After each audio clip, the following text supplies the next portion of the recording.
Ladies, gentlemen, boys, girls, children of all ages, welcome in to the Maelstrom. I'm here in the Maelstrom Discord with a clusterfuck of chucklefucks. And oh boy, do we have some stuff going down. So, first and foremost, we are going to have an announcement at the start of the stream, and we are going to have an announcement at the end of the stream. Let's go ahead and discuss the biggest piece of news for the Maelstrom. Our dear friend, Callie, who has been a member of our Proctor team for quite a while. Many of you know Callie as the Chaos Penguin, has been removed from the Proctor team. We gave her a short stint as a pseudo DM, and it has been deemed that she was not suited for the pseudo DM position, and so we have moved her to a full-fledged RDM. Yay! Yeah! I like what you're doing, Bob. Just like, we've had to fire her because we promoted her. See what you're doing. So Callie will now be taking over as the head of balance, and in addition to that, Callie will be getting a new domain within the Maelstrom. Callie has been taking a small amount of time to get used to the area that she wants to run as a pseudo DM, but we will be discussing what's going on with that, and we are looking at opening up Callie's area after the Season of Fear ends and beginning in November. After the mists recede of the Season of Fear and the winds of Kirban die down from being an imminent threat to an always lurking threat. Those of you that are having fun with the Season of Fear, good luck. We will be allowing Callie off the proverbial leash and allowing the penguin to cause chaos. That's not fucking ominous. It should be.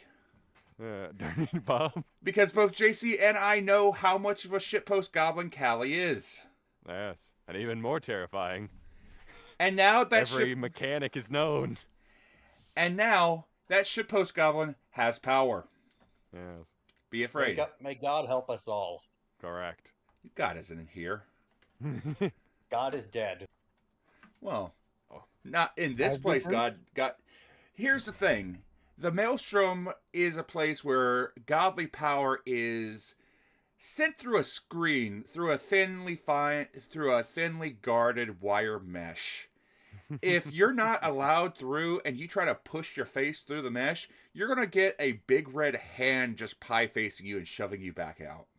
Very true. We know this because something did try to get into the Maelstrom and it was promptly blocked. Yes. And then another thing popped up and it got And what was absorbed. that? That's okay. It's not now. A person that has a person going by the username of Schrodinger's Cat Girl tried to get into the Maelstrom and promptly got blocked and denied access. Okay, I'm not going to ask any further. And it was blocked, not X-blocked. Mm-hmm. Yes, exactly. Fuck you, Elon. Yes.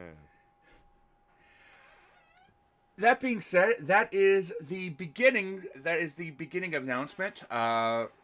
Given that Callie is in the call, I would like to be one of the first to welcome Callie to the RDM team. We look forward to causing so much chaos and disorder with you. That being said, I think it's about time that we start our first match, and we get our ship hosting going. Huzzah. Yes, get on with it. Yes. Wrestling on a wrestling show? I know, right? That's illegal. It is. Also, flashbang. By that he means we got a white screen. Yes. I don't watch the other show, Flashbang, so I do. yeah. I've been told it's a good show. It is. Although I understand why you'd want to only watch Warzone, much less clowns. Are you fucking serious? The clown started on Warzone. I would like to say, I would like it to be known that there are just as many clowns on Warzone as there are on Flashbang at this immediate point in time. I think what I meant to say is they may have started on Warzone, but they've only been showing up on Flashbang as of late. Well, they only show up during Multivania. Unless you count Ramoond. No, he's a jester. JC. Yeah. And I appears that suppose, Alpha quite- Halloween would be a time for that. It appears that Alpha quite enjoys the voice of Captain Jackie. Ah, good. I'm glad.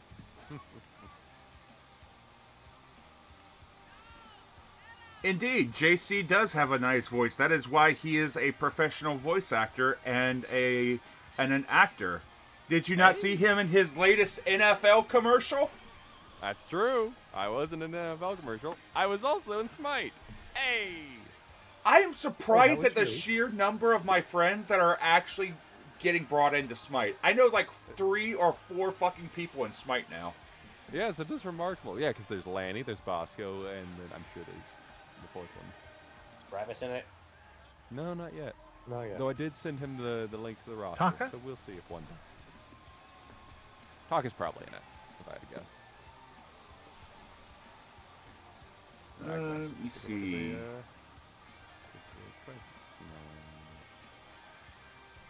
I think the Tarnished Crown was given. Connor in it.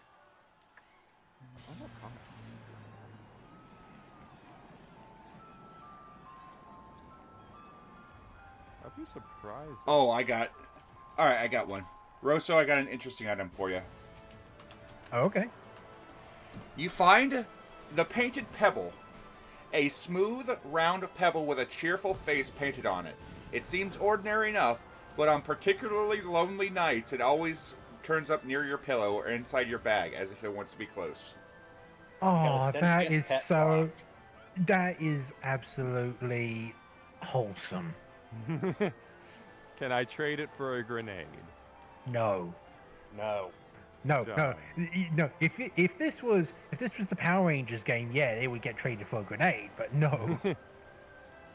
Very quickly, I would like to say a huge thank you for Mr. Manatee for the resubscription, and I will let somebody else read out the one that Willy Wiley did. So I want to make it known, I have done some modifications to the roster. I have added a couple new people that have been added that I'm not sure if they've gotten approved to be in the game yet. I'm going to have to take a look at that when I have an opportunity. I know that Grand Are they Admiral people- submitted a character. Yeah. Were they people who were chosen in the original draft, but didn't get submitted? No. Those characters are guaranteed approved if they ever make a character for the show. Mm-hmm. Callie said, I think you should let me in Smite. I might finally say something good about it. You know what? Fair, Callie.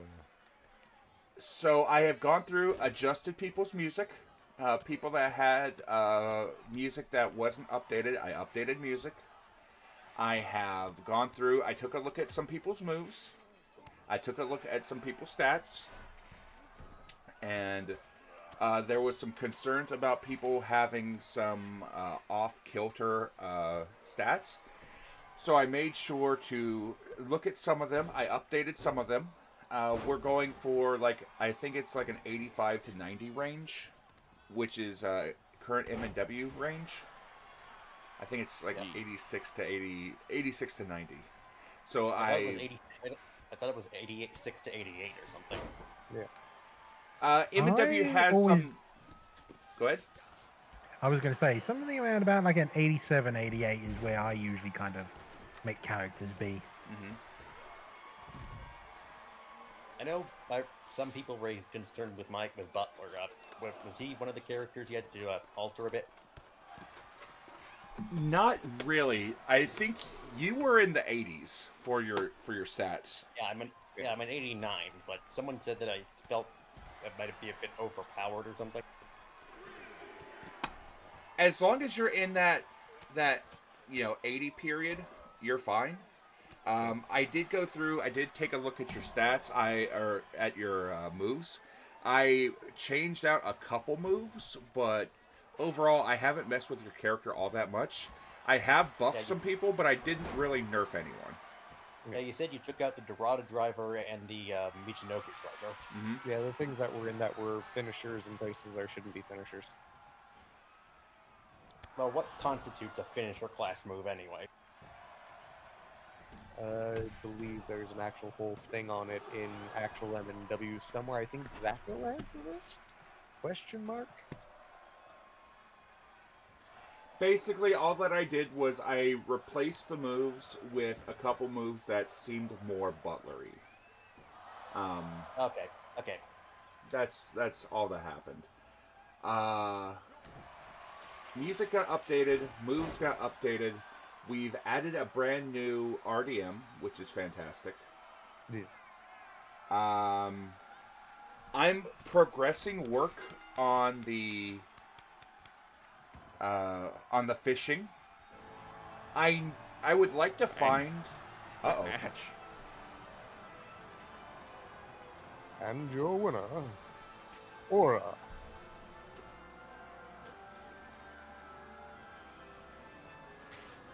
Wow, not very Sassy gentlemanly, is he? Sassy, Von Theo, sassy.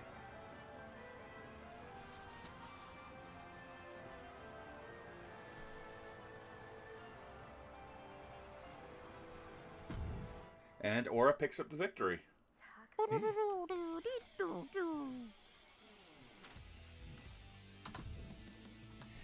And we're leading off almost immediately with the qualifier match. Which makes you wonder, what the hell is the main event? Well, I know, but then again, I read the results.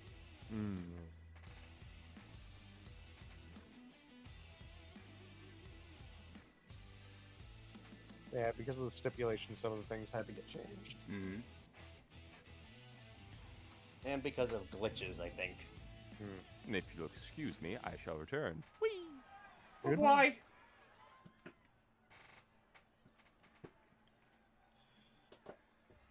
Let's see, what else do we have?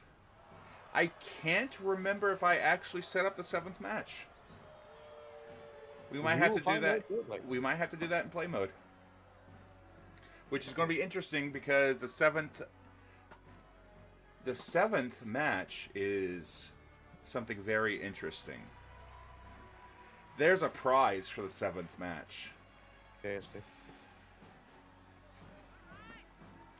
For you see, the 7th match is going to be an upcoming tournament. The prize for that upcoming tournament will be hinted at the end of the stream.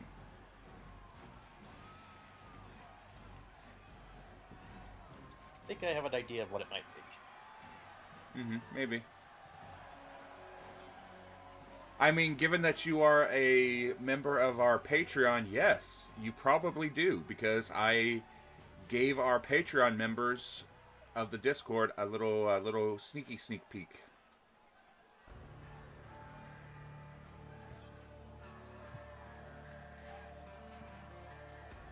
And people are excited.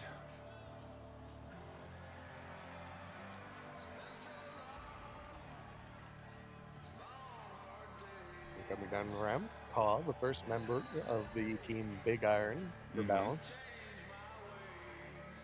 Kaw has been a very interesting combatant in Maelstrom so far. This thing's on balance. Yes. The Kaw is fueled by spike and shenanigans. Remember, Straw Hat. Order, chaos, balance. Now, why do you think that he's on balance? Honestly, I have no clue. Wasn't this the guy who tried to incite a riot and got burned to death for his troubles? I don't think he got burned to death. No, he got lightning bolted to death. Yeah. He also got tackled in the air. Well, inside a riot, yes. But then when the riot was doing its thing, he tried to burn down the town. Yeah, true. But then he got lightning bolted to death. That sounds like anarchy, and that sounds like chaos. I mean, anarchy has specific rules to it. One of them being no centralized government. You see, here's the thing. There is good and evil. There is evil and good. Now, generally, when you look at the folks of balance, what do you see whenever it comes to most of their alignments in balance? Never really put much thought into it. So, looking at a lot of the people in balance, do you recognize most of them as good characters? Do you recognize most of them as neutral characters, or do you recognize most of them as evil characters? Well, I can barely remember who is in balance, outside of me and Solomon, Puff, and Zator. So there's a list of every member of balance posted weekly, or at least of the wrestlers. So, allow me to put it to you like this. So, you say that Solomon is in balance, right? I think he is. Now, with Solomon's nature, do you consider the way that Solomon acts, the way that he carries himself? Do you see Solomon as a good-natured individual or an evil-natured individual? Good, obviously. Okay, so where would the balance be if there was nothing but kind, good-natured individuals in balance? There wouldn't be a balance because too much of one thing is by definition an imbalance. Exactly. I just thought all the members were representative of the embodiment of balance. There has to be good and evil, but there also has to be evil and good. So balance... Isn't that the same thing? No. You can do good things for bad reasons, and you can do bad things for good reasons. You said evil and good and evil. That's just redundancy, isn't it? No, there is evil in good. Oh, in good, okay. And then there is good in evil. The aspect of balance is that there is as much good in balance as there is evil. There is as much chaos in balance as there is order, because they harmonize with each other.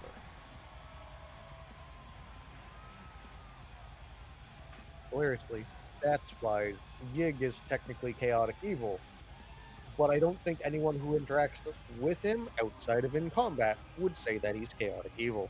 Mm-hmm. Alignments are bullshit. Yes. Bob has seen some of the most evil shit that Yig has done, including chew through something to get to its brain.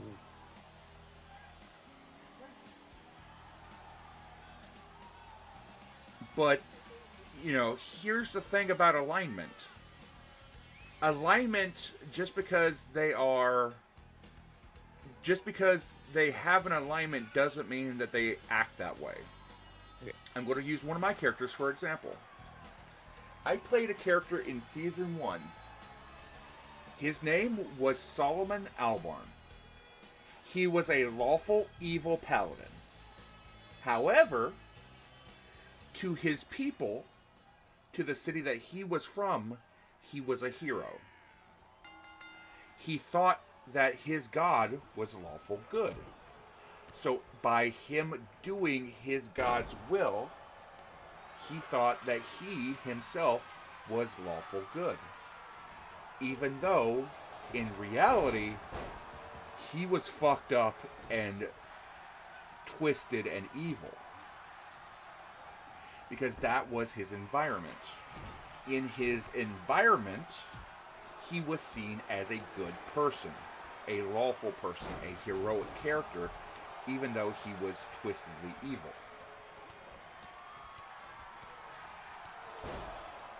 Granted, his entire society was, for the most part, lawful evil,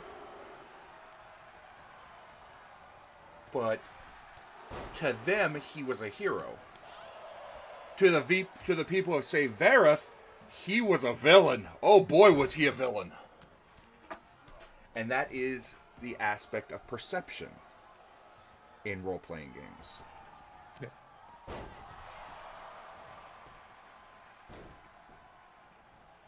There's good reason why this mind system does not use alignments. Mm-hmm.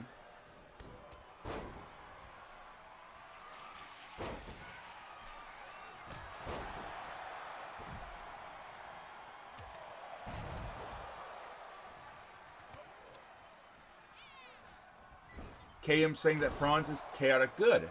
He's almost exclusively a good person, but everyone's seen the evil that is the beast. When his masquerade of humanity slips so low, the cracks show. The animal. KM loves that part of him. Yeah. Which, hilariously, the two characters with two very different beasts are partied together, technically. Mm-hmm. And that's the fascinating aspect of characters.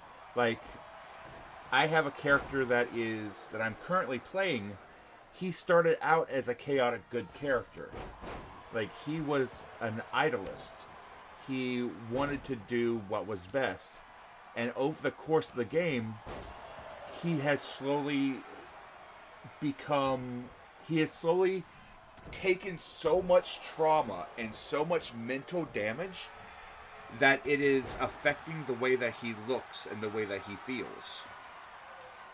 He's slowly, becoming colder, more shelled off, more reserved for his own, to protect himself. And at this point, he's gone from chaotic good, and he's now bordering the chaotic neutral to neutral evil aspect.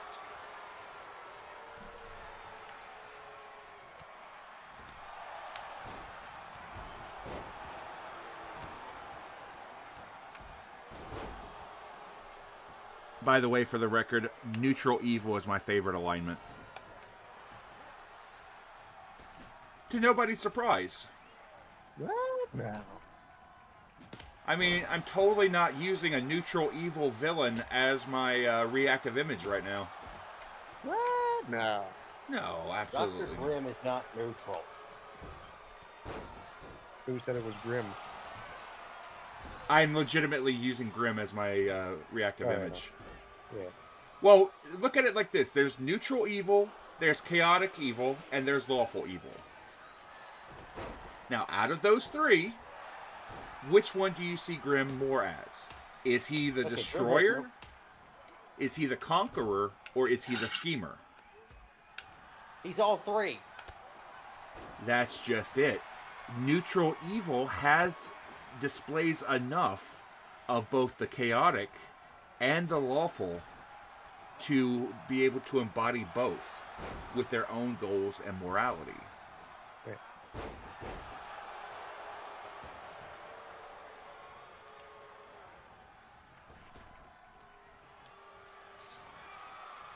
Like, let's look at M&W. Out of the villains, who on the roster of M&W, both Flashbang and Warzone, would be a chaotic evil character? Semjax. Are you sure? Semjax is lawful evil at best. Mm-hmm. Okay, perhaps not. Let me think. A chaotic evil character is a destroyer. All they want is they want to cause as much chaos, havoc, and anarchy as possible. To hell with what anybody else says. Oh well, that's simple then. It's either Lucius or freaking what's his face, Driscoll. Driscoll's lawful. Khan is chaotic evil. Khan. I said Lucius. True, but Lucius is a devil, and by normal D&D rules, he is a lawful evil character. Yes, but M&W doesn't run on D&D rules. Connor does. Yeah. Like, look at what Lucius does. Look at how he carries himself and how he acts. I wouldn't know much, but I wasn't exactly here for most of his, hate golden era. Lucius carries himself as a devil. Devils are typically lawful evil. They are the deal makers. They are the Lucius built up the Faces of Fear, and even now, look at last week. Look at how Lucius treated the Death of the Revenant. Burp.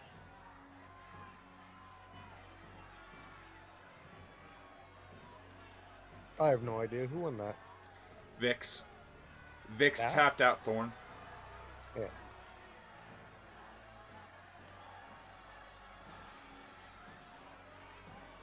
I just realized something. Are the Leapers wrestling this week? No. Okay, so something did get scuffed somewhere, because this was supposed to be the Leapers match then. This was supposed to be the qualifier, and Law and Disorder is going to be facing off against the Leapers next week. Alright. I will amend my everything for that then.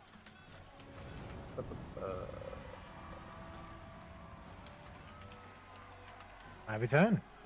Welcome back. Actually, let me see if the 7th match... What is... Oh! I did not set up the 7th match.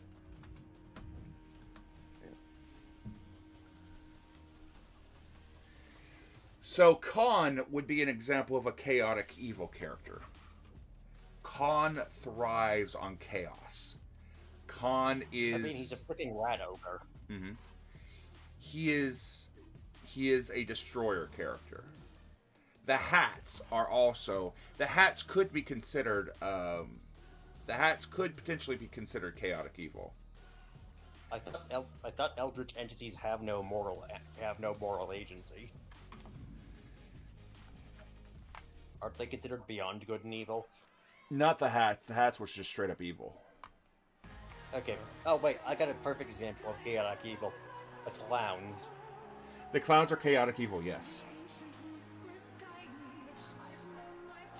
Now, let's turn it on its head. Who is lawful evil in M&W? Grim. Well, you just said Semjax. Semjax is lawful evil. Lawful evils are the conquerors. They're the ones that want to rule.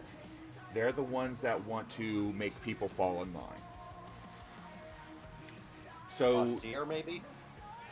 Ausir could be a lawful evil. technically, because Unkley is a cartoon villain, he Unkley is doesn't give a lawful crap evil. about the Unkley doesn't care about the rules. He has literally gone on record saying screw the rules. But he has his own code of honor that he sticks to, which is usually Lawful. everything can be done with money. So Unkley could be seen as lawful. Lucius is lawful. Yes, Unkley would be considered lawful because it was a loophole that he had forgotten that was used to resolve safe, a Unkley's. particular storyline. Oh right, the whole hospital thing, right? Yes. He thought about buying MNW, but no, we're stationed in Canada and Canadian law. Yeah, as Kelly says, Unkley toes the line between lawful and neutral evil. Which I would say the direction that Unkley is going is 100% more towards neutral evil from lawful evil. Travis, you find a sealed envelope with no address. A wax sealed envelope with no markings, name, or address. The wax is unbroken, and no matter how curious you are, something about it feels like opening it would change things forever. It's heavier than it should be a piece of paper. Go ahead, Straw Hat. You got an invitation to Smash Brothers.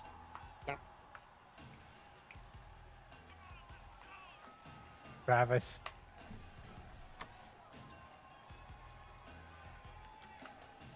Don't open it. Or open it.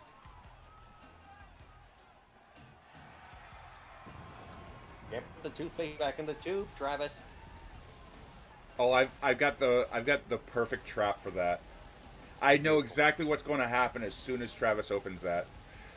So, Stormtrooper, you find a clockwork mouse, a small wind-up mouse with a crank on the side, despite it having no clear mechanism inside. It scurries when wound up, always moving towards the nearest shadow. If you watch it too closely, it stops moving. It stops moving entirely, as if shy. Alexis is lawful neutral. Mm-hmm. I'm legally not allowed to say what Osmond's actual alignment is. Mm-hmm.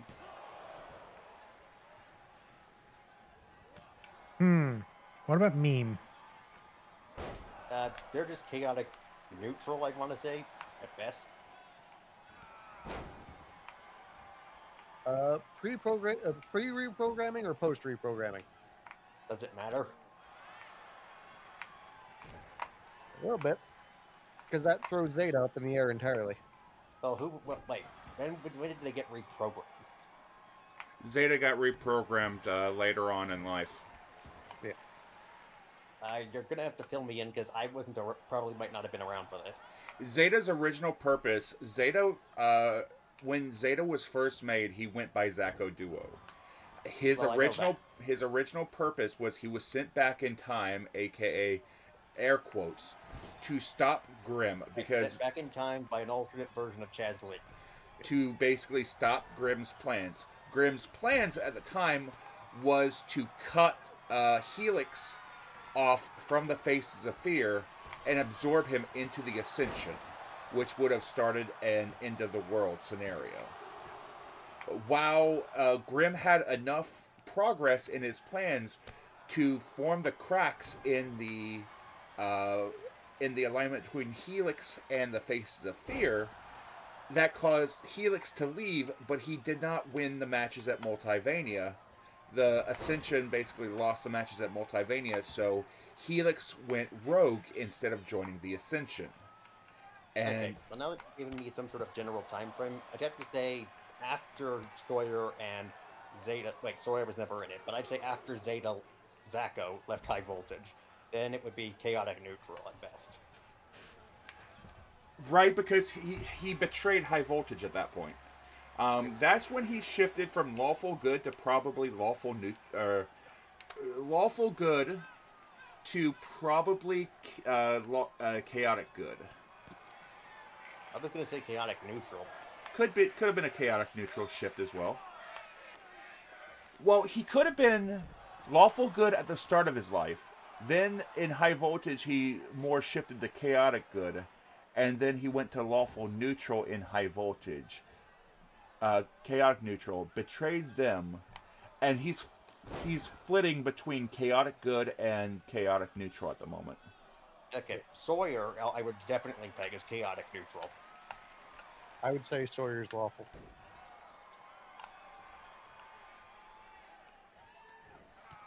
What do you say, Sawyer? Well, what do you say, Rosa? He is a hacker, and he has done things in the past that would probably be considered illegal, but at the same time,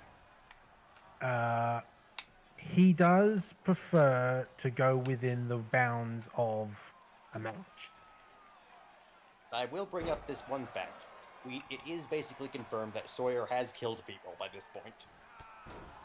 Sawyer went on an entire genocide in a country. Yes. However, it was a genocide against chaotic evil individuals, which technically could very well swing him, depending on how he did it, into the good category, hilariously.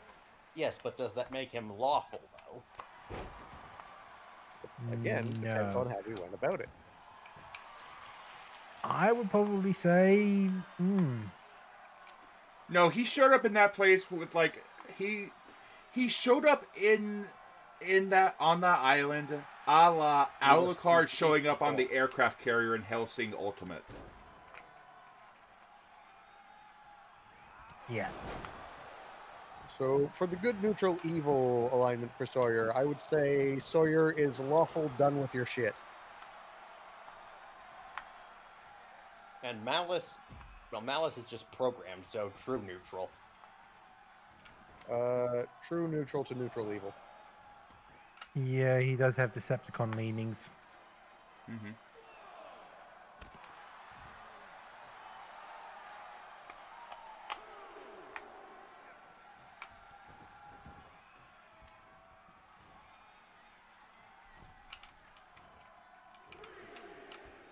Yeah, but is he more Megatron or more Soundwave? Megatron is anarchy. Technically, Megatron would follow chaotic neutral if it weren't for specific events that happened in the storyline. With Dinglenuts there. What's his face with the single eye on his head? What's his name? What is that, Soundwave? No, that's Shockwave. Shockwave, thank you. With Shockwave being absolutely chaotic evil. No, he is neutral. I think he's probably actually true neutral. Megatron or Shockwave? Shockwave. Okay. Shockwave, the one who wanted to just destroy everything for Unicron? Victor No. is clearly lawful neutral. Mafiosos, I give Vicious lawful evil. Mafiosos do a lot of community good. They're about a lot of family and keeping everyone currently in line and out of shit. If anything, Victor is getting the title, getting the title changed his alignment. I'd honestly argue. Lawful evil, neutral sus evil. Not all of us can be Tony Soprano. Mm-hmm. Yeah, but I mean, the one of the major Decepticons that worked with Unicron was Starscream. Mm-hmm. I thought Starscream was killed. I thought Galvatron killed Starscream. Yes, but he has an invincible spark, so there's Starscream's ghost. Yeah. But he basically, it's a case of he is chaotic evil. Yeah. And speaking of which, you consider Megatron a separate character from Galvatron, given their personalities? No, because depending on the continuity, sometimes Galvatron goes back to Megatron. Also, Galvatron tends to be a bit more psychotic than Megatron was. He tends to be more of an upgrade to Megatron. Yes, Bob? I do want to say, I have just noticed, and I did not mention it out loud, so there is a couple things I wanna thank people for. Her Majesty Kethel, thank you for the follow, 21 hours ago. Manatee, thank you for your tier 2 52 months in a row. Oh fuck, that's a lot.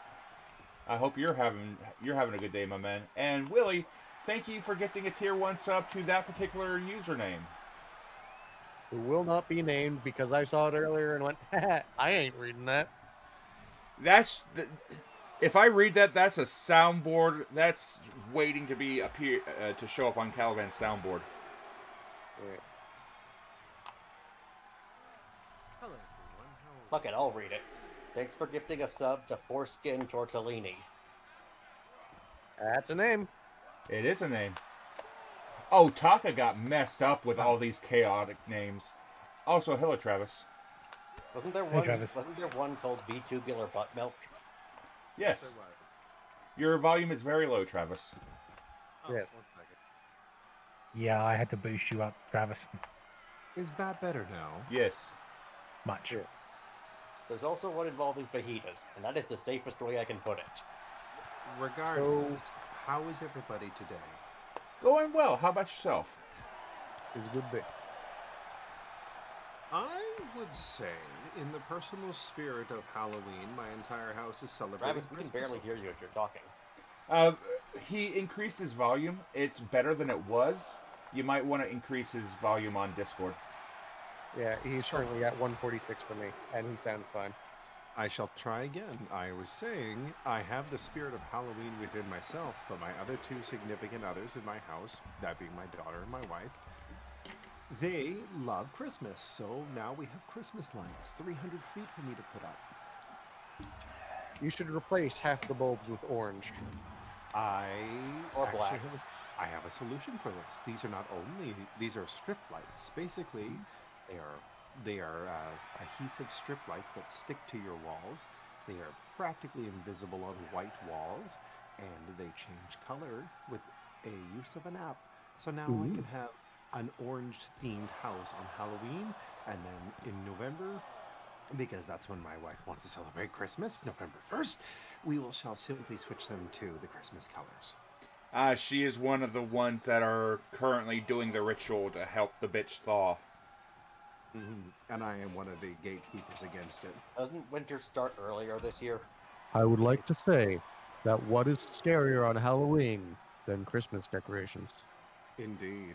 And Right, that's the real nightmare before Christmas. Bro. Like, Allie, no.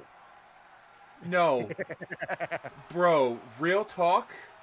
At work, the Christmas advertisements are already up.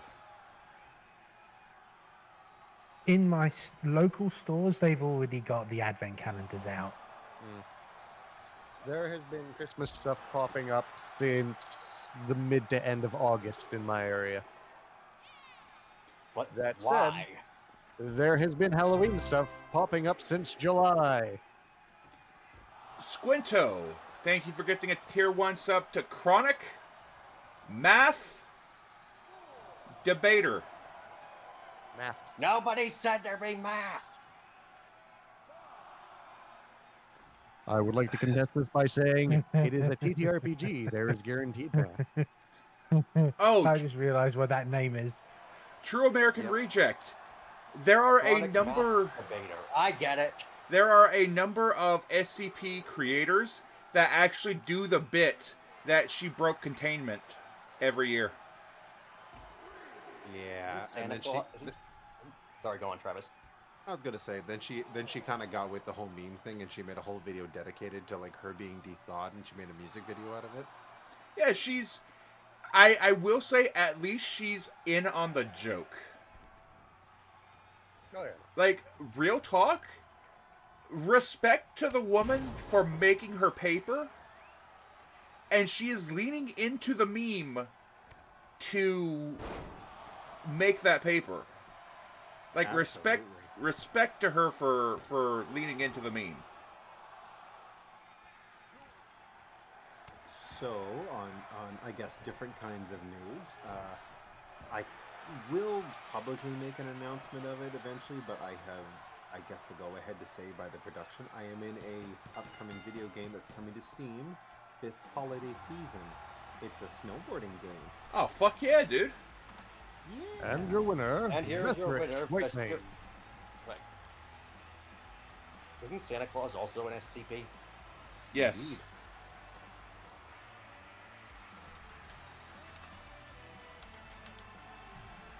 Also, I was looking over the what your description of the item I got. Bob, you know I'm one of the people who would open that. Or I just need to clarify: do I not have the ability to open it, or I can open it, but it just feels like I shouldn't?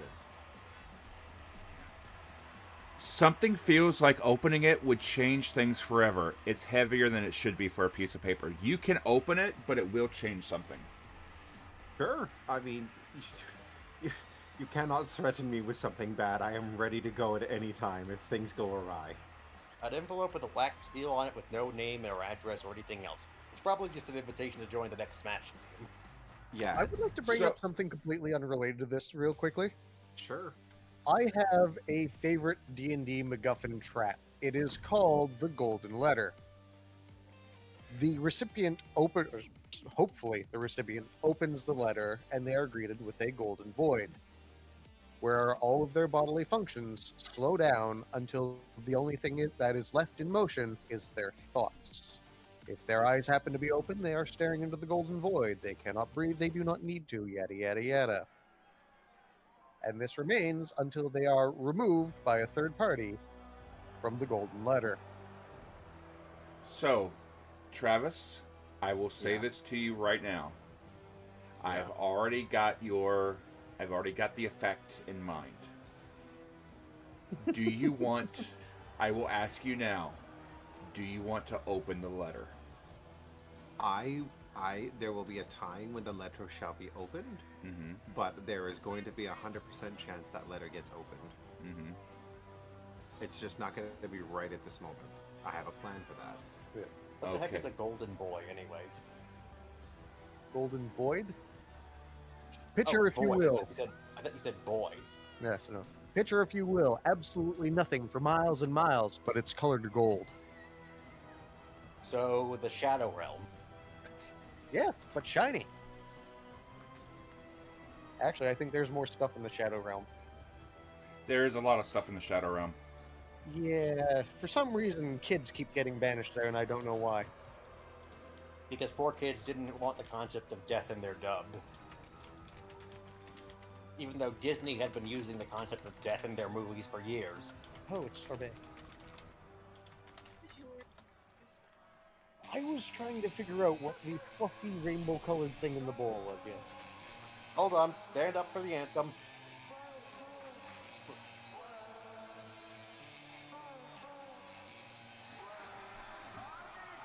Garment, top rope, get your bob, get your foot when I dive.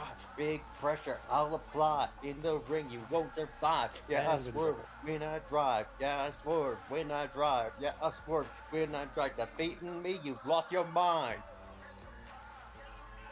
And praise and Hindu look at him, Al McGee. Look at him, he's so beautiful, it's guarantee. Sorry, I just thought we were coming up with a course. I mean, Tariel definitely needs a confidence boost. Tariel's a great character. Mm-hmm. Oh, 100%. That's why I betrayed him, because he was too good. And as of right now, he is currently running from a horde of rats. Not just a horde of rats, Bob. That is a veritable ocean of vermin. Mm-hmm. You could Those call of it you a who- vermintide. Boo! There it is. For those of you who have played A Plague Tale, you will understand what the situation looks like. Oh, I'm assuming that's what it was.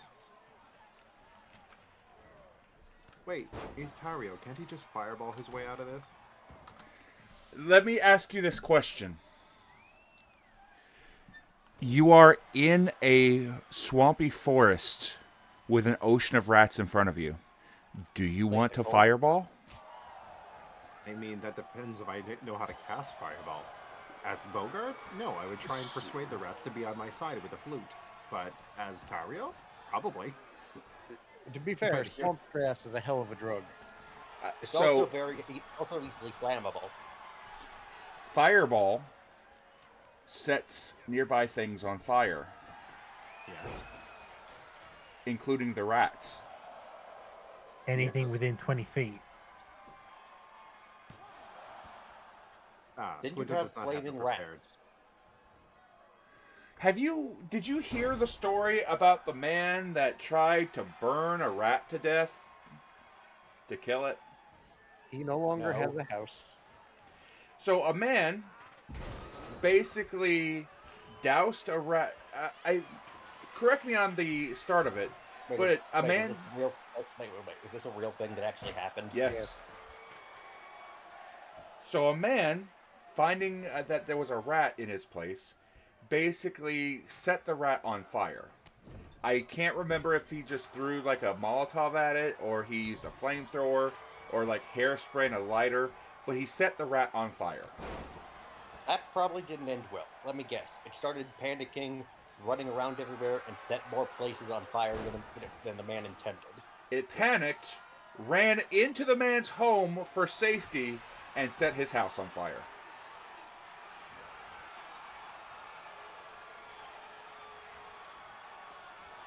The man's house promptly burned down.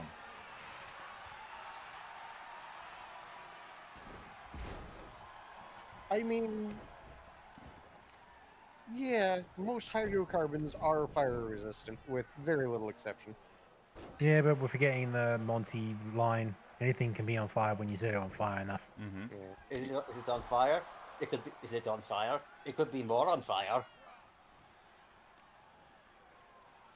I think it just comes down to the preferences of the players playing the characters. See, if I was there playing as Nimbus, I would do Fireball just because I thought that might work. Mm-hmm. I don't know about how Squinto plays his character.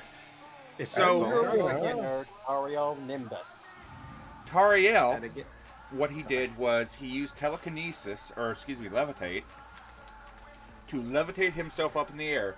What he didn't realize is levitate only lets you go up and down. Up uh-oh. and down. So he started going up, and the rat started climbing the trees nearby to go up with him. They don't let him go left or right or backwards. No. You just go up and down. You have to grab onto things in order to pull yourself in a direction. So he had to go... Go ahead. That is damn inconvenient. So he had to go up high enough to where he could get to branches to start pulling himself forward. Like some messed up monkey bars. Surely there must be some sort of a more advanced spell that allows you to control what direction you're going. Fly? Why?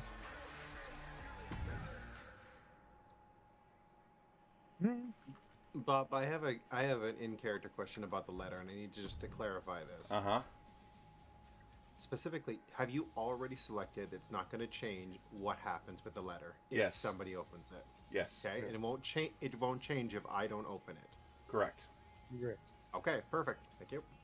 However, anyone who has the letter in their hands knows that opening it. We'll change something forever. Okay. Can I ask? You know what? I'm not going to answer. That would be a metagaming question, so I'm not Yeah. going to do that because I'm a good boy. I will read the description to you again. A wax-sealed envelope with no markings, a name with no markings, name, or address. The wax seal is unbroken, and no matter how curious you are, something about it feels like opening it would change things forever. It's heavier than a piece of paper should be.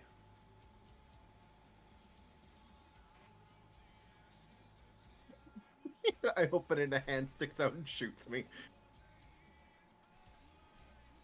Cause sealed in the envelope. You open Yeah, the he- envelope, his gun pops out and just blasts you in the face, Looney Tunes style. Alaka-blam.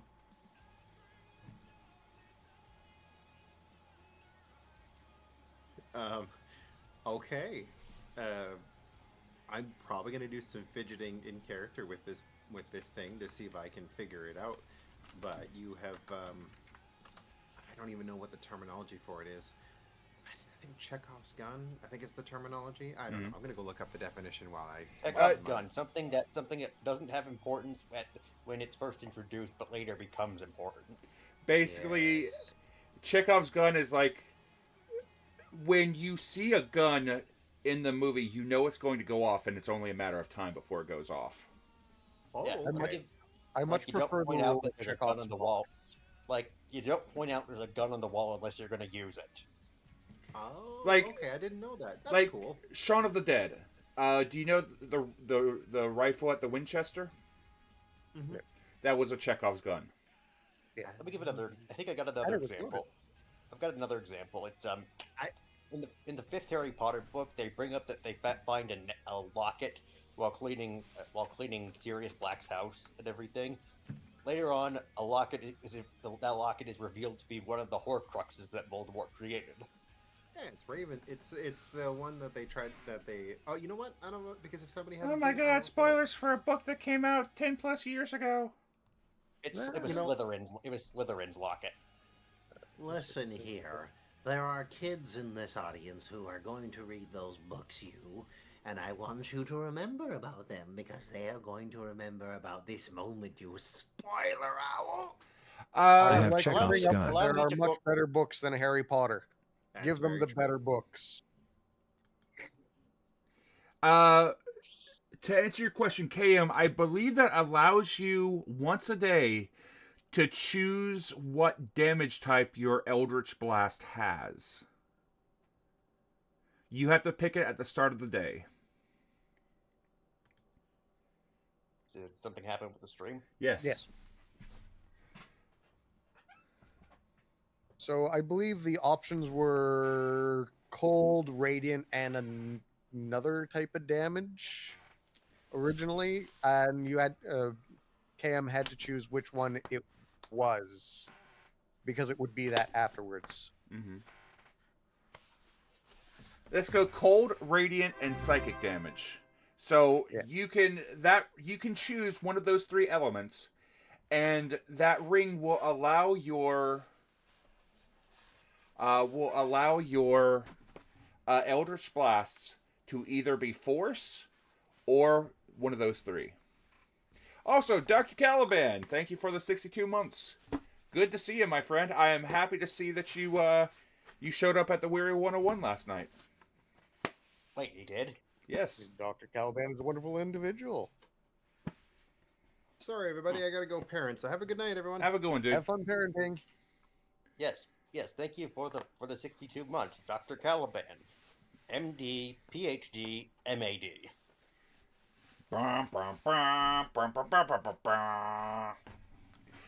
Squinto, you find a fragment of a songbook page, a single torn page from a very old songbook.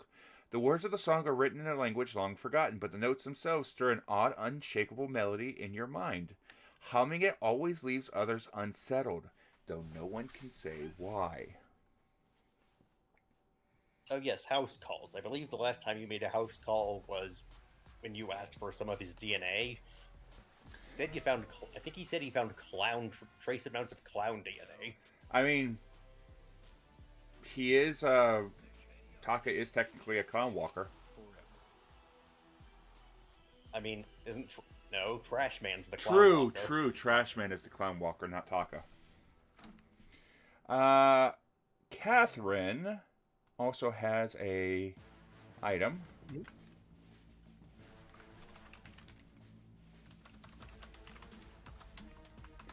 Catherine, you find a songbird with a missing wing, a hand-carved wooden bird painted bright blue, with one wing missing. The bird's single wing is intricately detailed, with the space where the other should be is jagged and raw, violently torn off.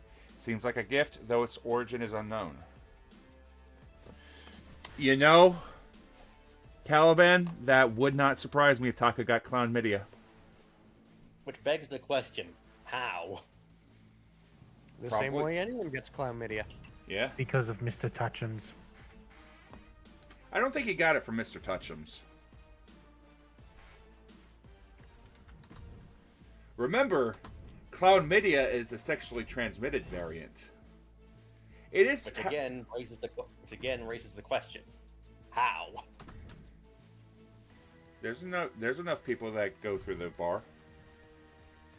Nope, I don't remember any clowns coming in. Who said it was on stream?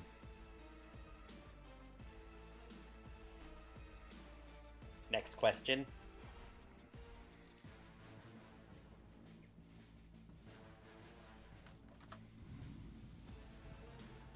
Hey, Bob. Hmm? Logistics question for future consideration. Hmm? Most viruses have a lifespan on sterile surfaces. What is the lifespan of clonanthropy? Ooh, a certain dragon tuber has a clown form. Oh, yes, I know that one.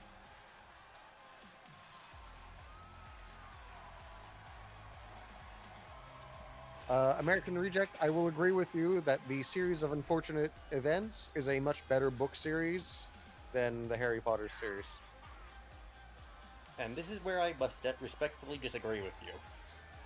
You're allowed to have a wrong opinion.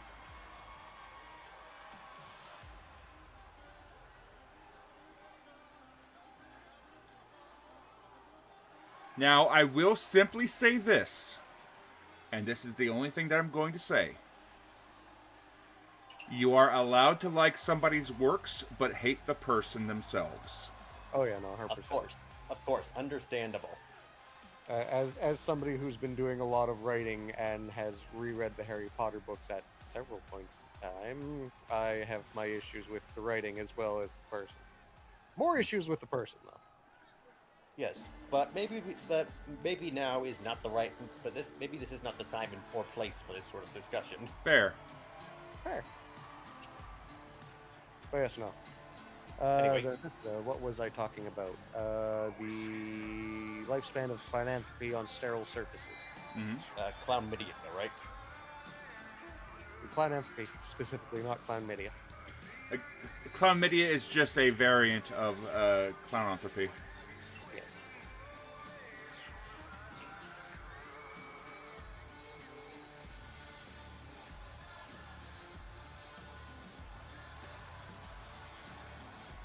Who was it in season 1 that...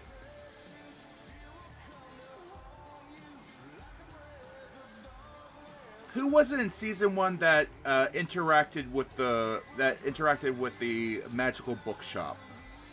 Someone that went back to the magical bookshop over and over. That would be Paige.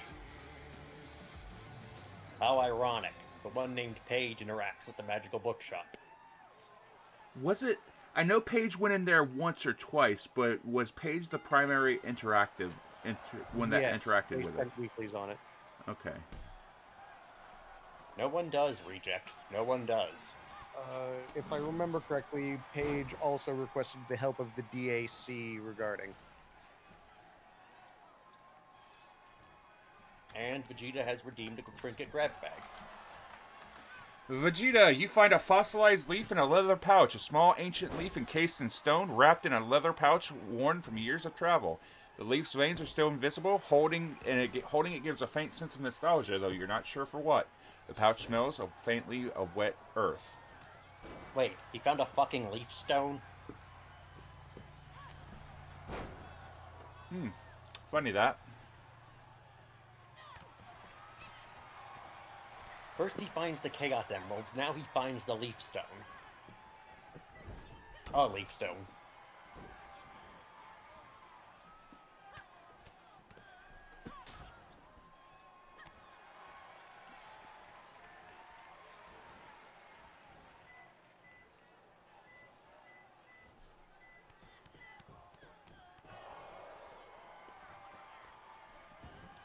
The next one is interesting. Although I'm going to make a ruling that it's not worth anything. Glorious.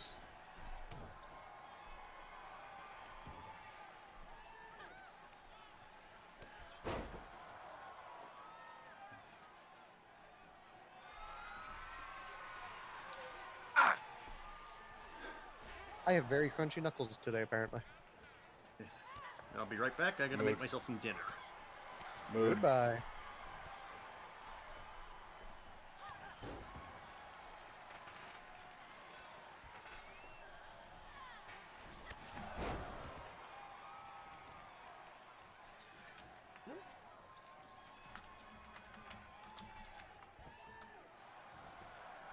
Catherine, you find a spool of golden thread. A small wooden spool with a few feet of fine golden thread wound around it. No matter how much is used, The thread never seems to go out.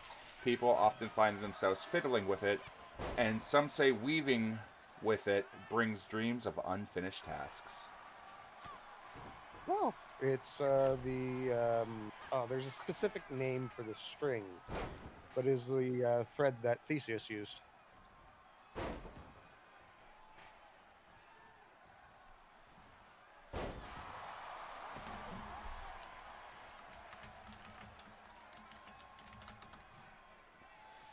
And now with that list expended, I will see about generating more.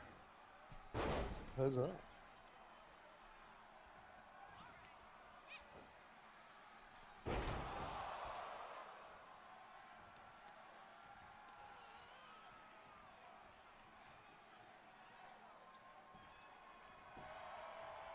It's always weird having to switch back to Twitch from the Discord. I never have the volume up for it. Speaking of, I should probably turn that back on. And your winner, Hello Nice.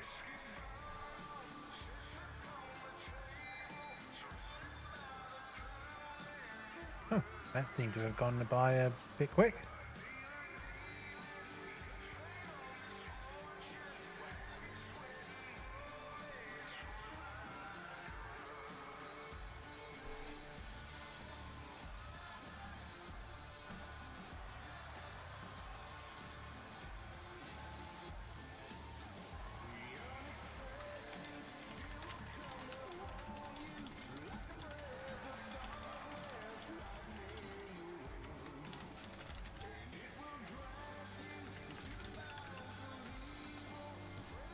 The interesting thing, let's see. The interesting thing about having an evil character as a friend is they are oftentimes some of the most loyal friends that you can have. Oh, 100%. You know, a hero will destroy you to save the world, but a villain will destroy the world to save you. But that's just two different. That's just two different shades of villain. Yeah. But at the same time, and this is coming directly from the mouth of Vincent Vladimir Caliban. When you're friends with a villain, you always have to be ready for the inevitable backstab. Okay.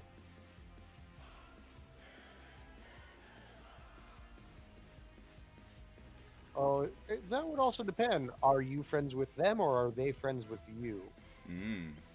Because one of those leads to a backstab. The other one doesn't tend to.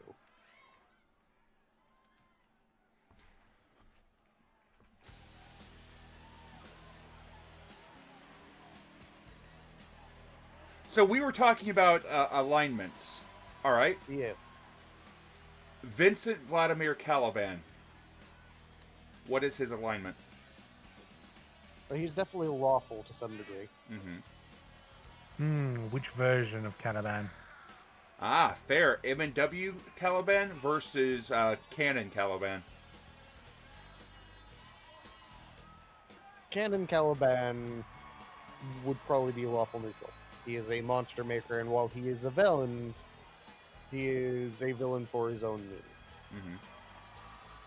He's a professional villain. Yes. His M&W father villain. seems...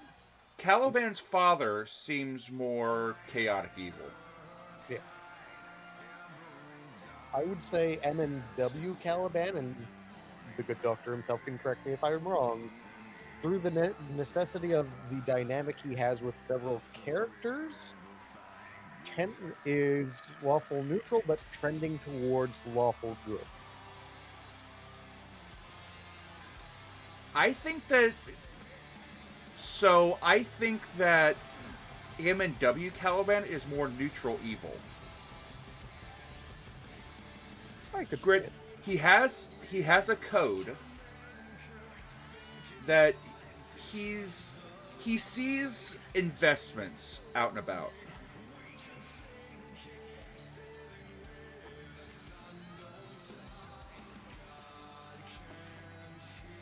I'm missing a good chunk of M&W. So yeah, no, neutral evil is probably more correct. Oh yes, and Warzone comes back tomorrow. It does. Yeah. Given that Zacho is back, Warzone is returning tomorrow. Let me go ahead and, for those that are unaware,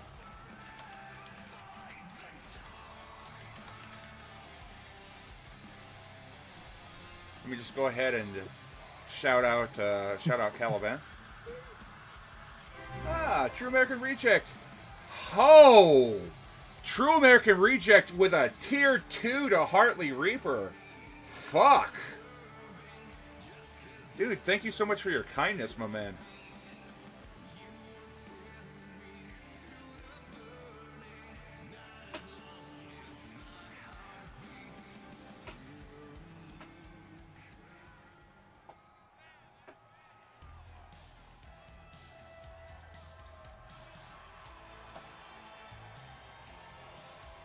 One of my favorite things about Maelstrom is that Maelstrom is oftentimes a pipeline into M&W.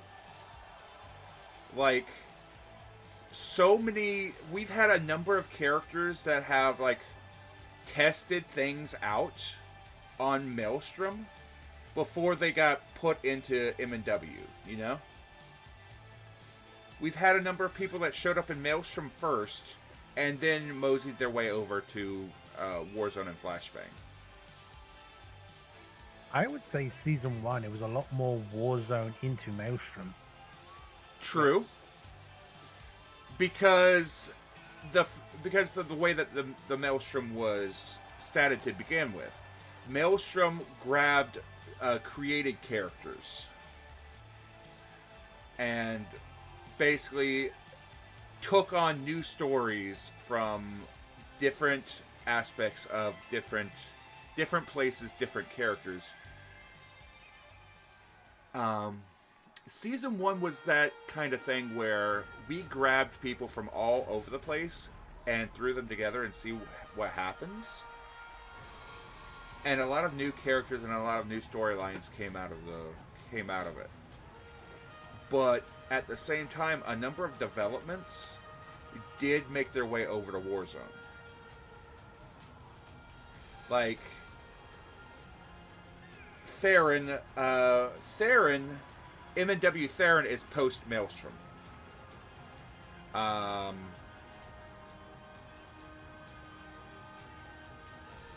Evergreen is post Maelstrom. I was thinking of his name. Alice Evergreen is post Maelstrom because you hear in a lot of Alpha's promos, he talks about the lessons that he learned from Romic.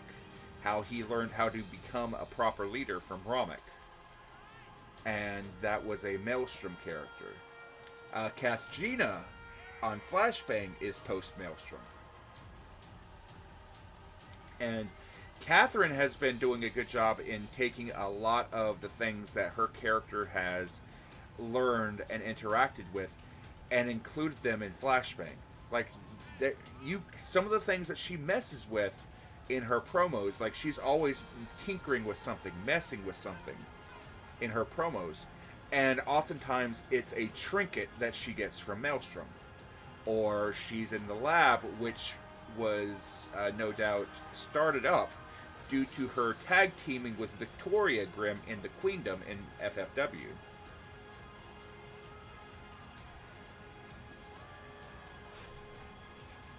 Oh, good. The champion for balance has been announced. Mm-hmm. Catherine has done a very good job of like taking this single character and going from location to location and learning and adapting and growing the character through the experiences, be it good or bad. The end of Season 1 Maelstrom fucked up Kathgina.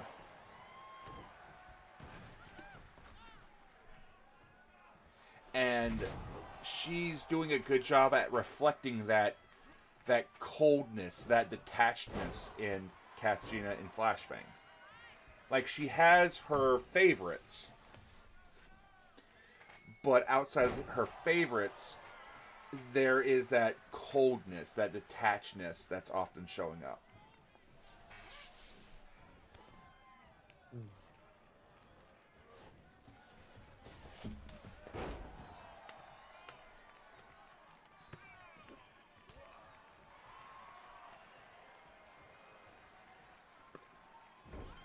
You are one of the favorites, yes.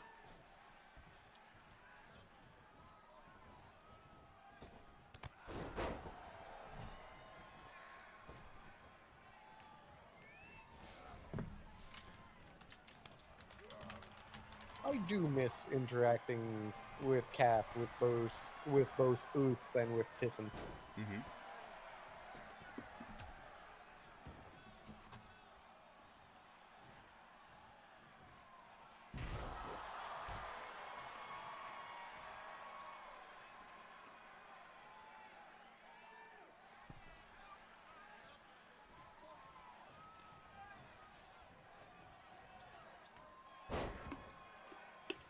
Fair, Callie.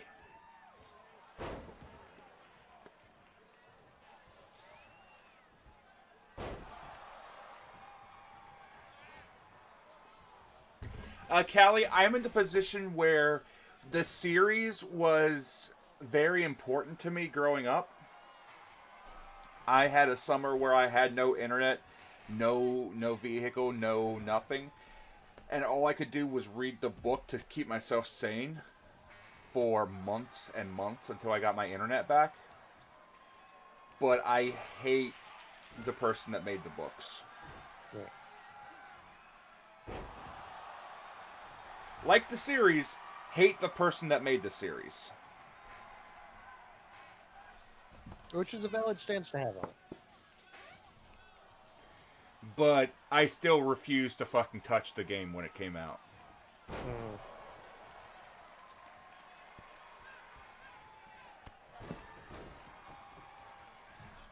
From what I've gathered on the game, it was 90% nostalgia bait. Mm-hmm.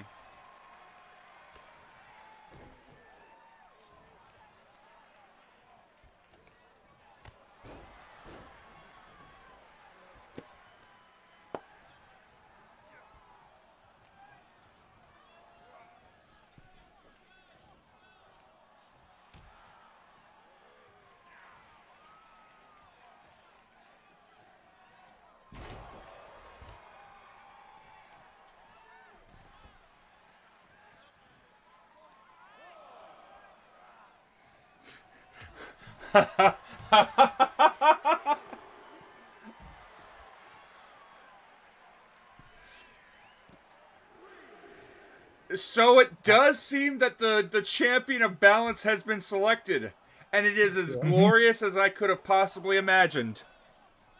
I was waiting for you to look at that, Bob. I do believe this is one of the patron submissions as well. He is. We have replaced one bird with another. Some would say that the bird is in fact the word. Mm.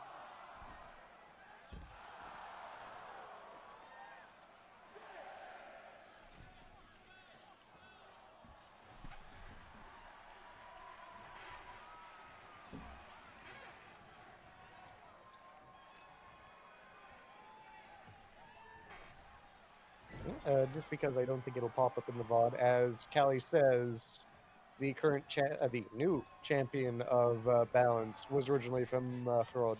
Mm-hmm. I've done it again. I've stuck a phlegm where it shouldn't be. Where was that? Hrod. There we go. So, for those that don't know, that location was one of the many realms in a game called Sephiroth, which was a play-by-post Discord server much like Maelstrom. JC ran it once upon a time. I think there was like 7 different realms, but they were all run by JC. It was like 7 or 8 different realms, all connected to the same location. And the basic theory, the basic premise was, it was a video game that when you logged in, you basically fused with a character. And you basically combined with a character and you became that character and became unable to log out of the game. But in reality, going into that game, I made a character, and I had both a in-game persona and an out-of-game persona. The character above game was I believe she was like 18, 19. She was terminally ill. She was bound to a wheelchair, and she was only getting sicker by the day. So as a last gasp of trying to get a little bit of freedom, she bought the game Sephiroth and decided to log in because it's, virtual reality, and it was a video game that she was trying to have access to, a game that, she could actually walk and talk and be basically escape from the hell that she was trapped in.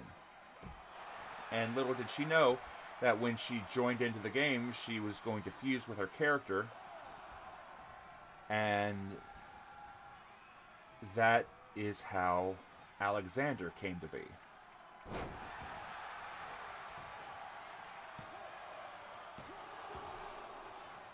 A message crackles in. Locke Leech still here. Our new staff in our pocket dimension shop basement fighting guerrilla warfare against the founding Lich.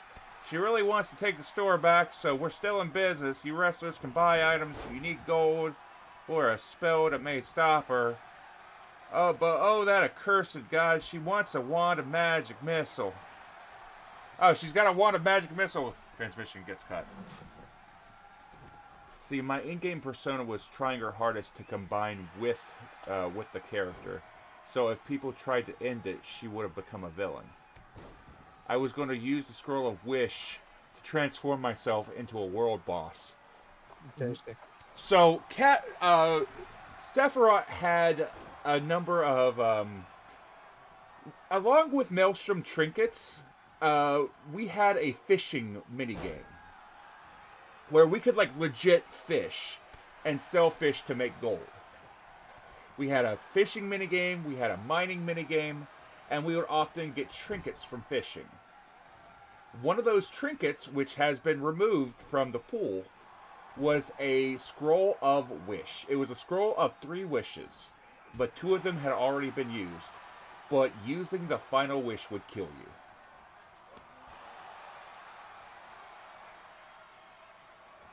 As you do. Mm-hmm. So, Callie, I learned the location. I learned the existence and where every single world item was across all the worlds. JC almost got me with the library. He almost got me with the library trap. Didn't Offkey get got with the library, or? He did, yeah. It was me, me, Offkey, and Zacco in Cameron, which was Arthurian legend in England. I found the library. I basically kept 1 foot out of the library, reached out, and took any book that I could actually reach from my position, but then I left. Offkey walked into the library and got trapped the moment that it was there. Yeah, he got Black Library.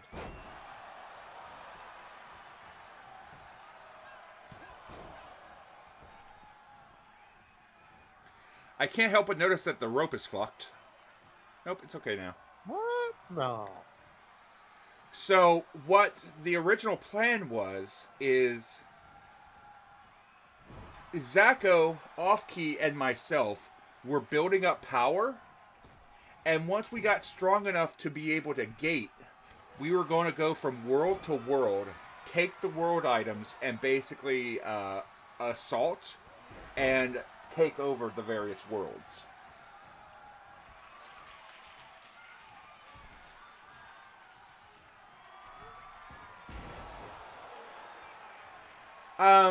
Callie, Harrod was the fishing world, right?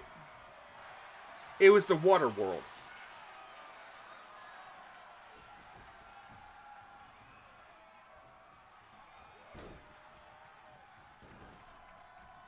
Gotcha.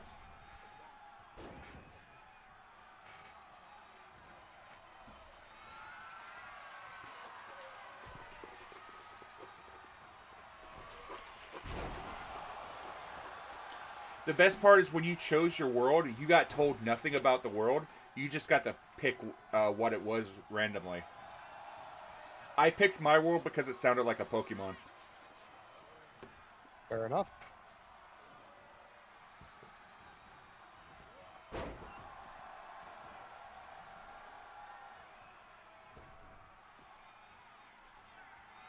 I ended up taking my world into a... I basically forced my world into a industrial revolution. And your winner is the Rising Sun. I did cause Timeline 2 because JC left me alone for too long. As you do.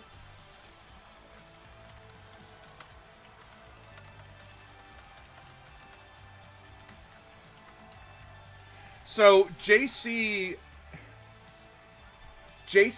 basically gave us all the bots we needed to keep ourselves active and gave us rules. So basically, I got used to the bots, and I would basically start running my own combat with these random encounters. And I would basically fight every random encounter. Afterwards, I would do a long rest and then come back the next day. I did mining excursions. Everything that I did took up so much time, so I could only do so much in a day, right? Yeah. I gave myself 8 hours for adventuring, hunting, mining, so on and so forth. And I gave myself 8 hours of crafting time, plus my sleep time. So my crafting time was making potions. That was my main job. I made potions and I sold them. So I would use weekly actions to make potions. I would use actions to make potions. I would use the weekly actions to have people come out, to pay merchants to come out and sell my potions to them and send them off to sell them at different locations.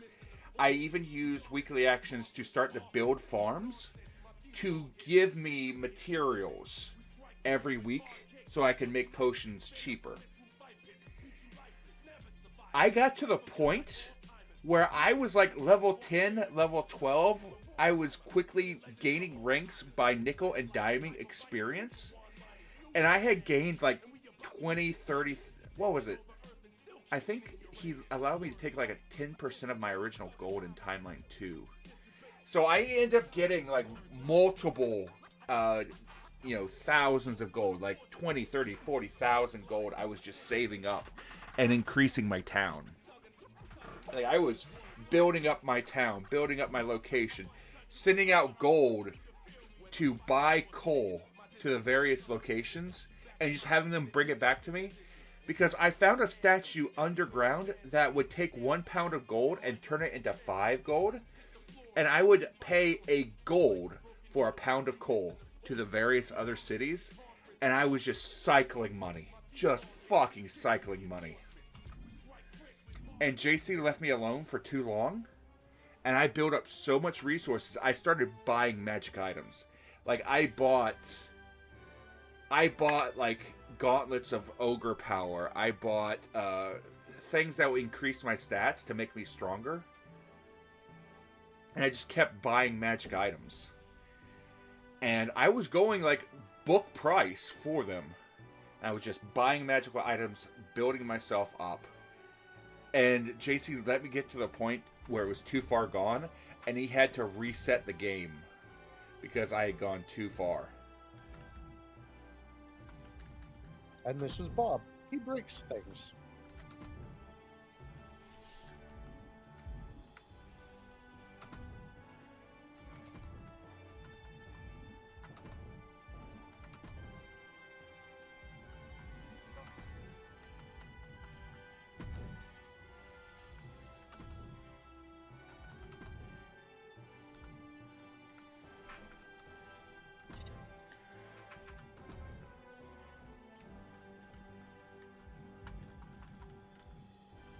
So here is the rules.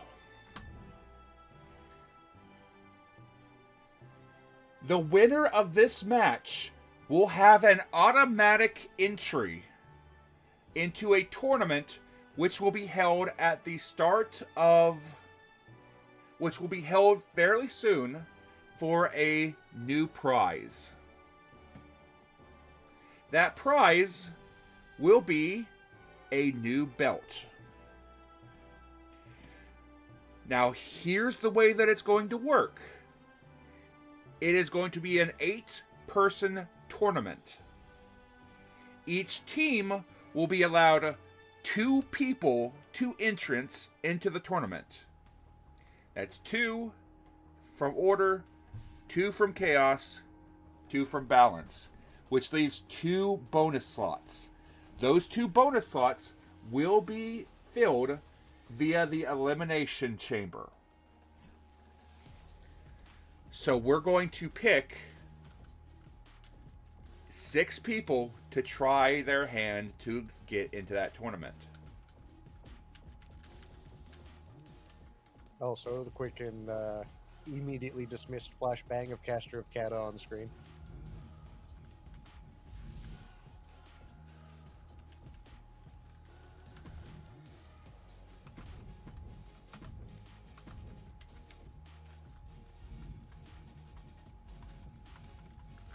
Kilbo's a super heavyweight? Yep.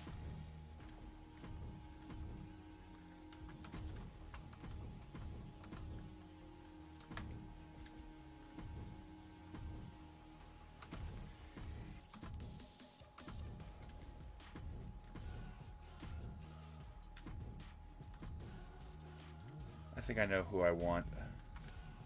Oh.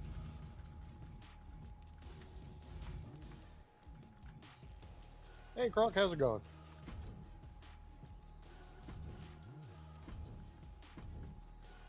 Actually. Yeah, this is Hilbo was already in a match.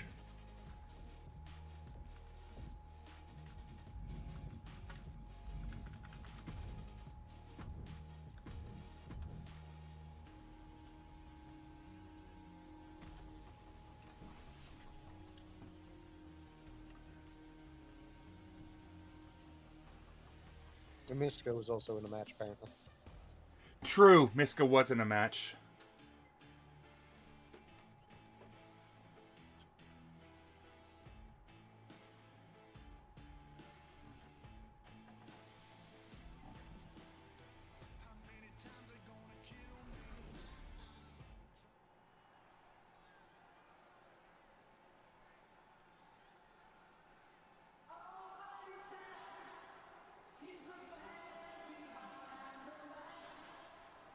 That is my bad, but that just means that Miska will not be in the next one. Yeah.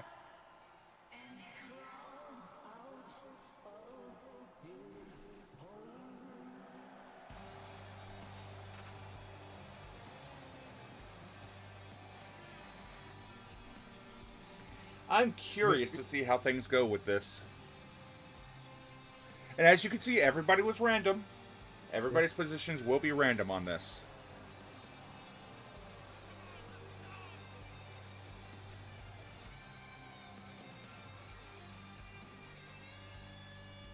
So I know what happened.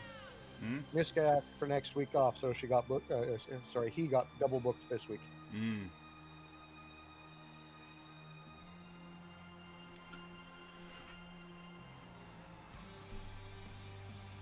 We have a minimum number of Miska appearances that we need to maintain on the show. Mm.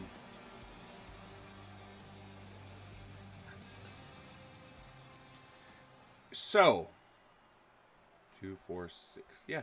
So next week, I will say this now. Next week, each team gets to set 2 people for next week's Elimination Chamber. That will be the main event for next week. Each team gets 2 people.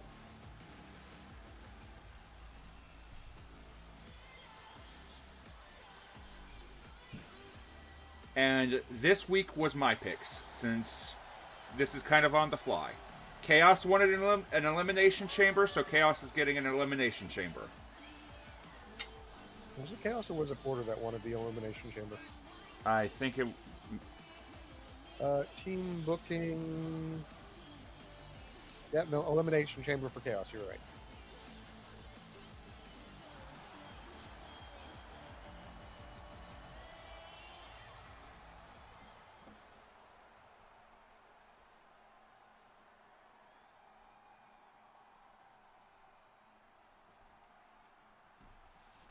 So each team will have an automatic 2 people entered into the tournament. And each team can submit whoever they want. And the 2 matches, the 2 elimination chambers, will be for the additional 2.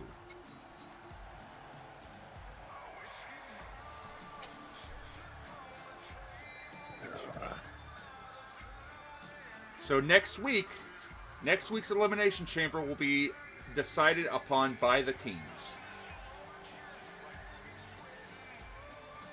Each team will get 2 submissions. And then that will be the second party for the final tournament.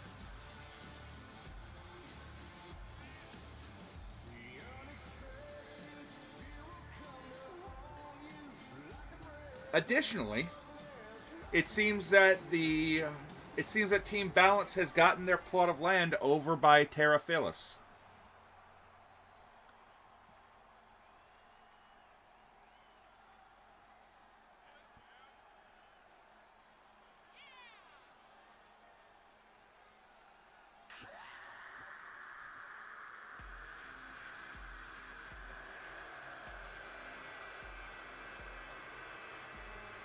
Yep.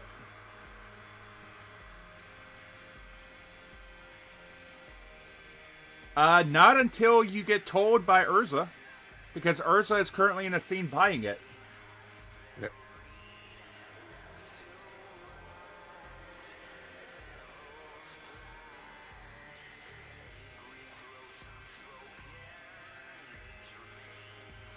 I look forward to seeing all of you chipping in the funds to try to build the thing.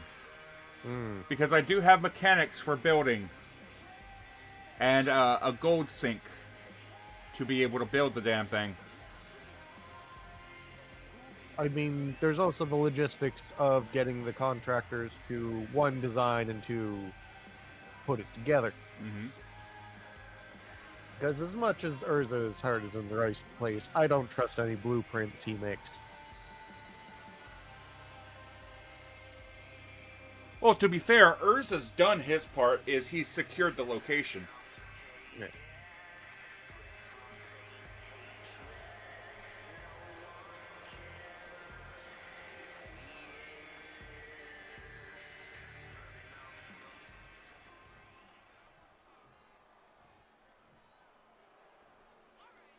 So you've secured a location near a major establishment, a major city, which will get you some people coming to, and get you access to materials that you might not have otherwise been able to get access to.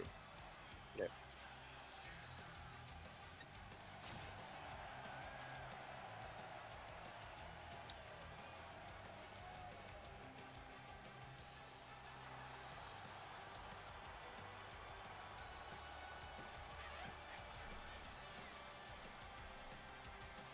I will say I have grown very fond of the characters in Season 2. Oh, 100%.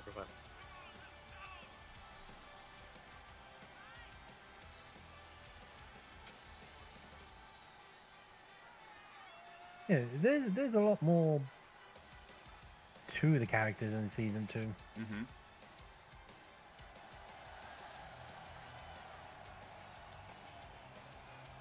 Well, that's because of the depth that we're taking it. Like, Season 1, they started off as just wrestling characters, and then we made them into D&D characters.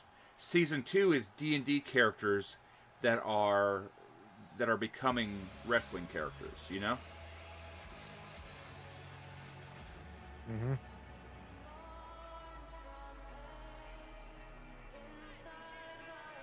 And I think the fact that it's a D&D game first and a wrestling game second is a big part of fleshing out these characters, because Season 1 was a wrestling game first and a D&D game second.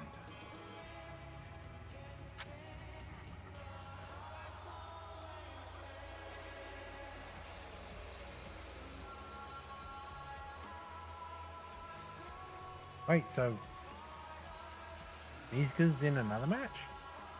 Basically, I messed up when picking people. Ah. I tried to pick people that hadn't been booked today, but I picked Miska because, you know what the tournament is for, given that you're a Patreon member. Yep.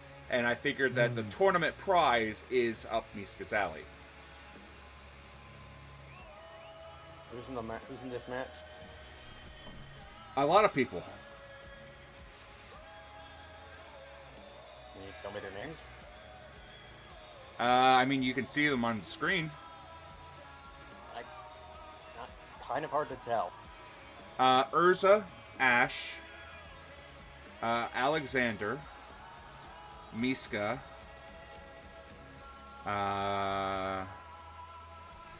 Urza, Ash, Miska, Alexander. That's 4. I'm missing 2. Franz and Butler. Oh, good, I made the cut.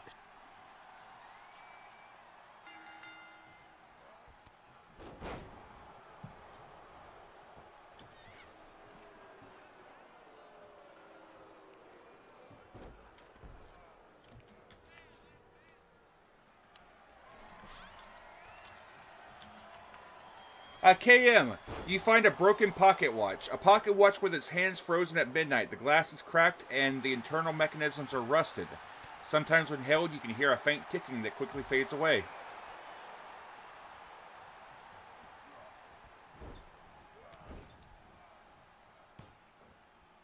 You know, there's one highly unfortunate thing regarding the tavern inn that Urza is wanting to put together. Mm-hmm. There's one member of Balance who, as long as everything happens in the Balance locker room, will never know what's happening. What's that? The one member of Balance who will never know that's happening? Mm-hmm. Yig. Mm. Yig doesn't go into the Balance locker room. Mm.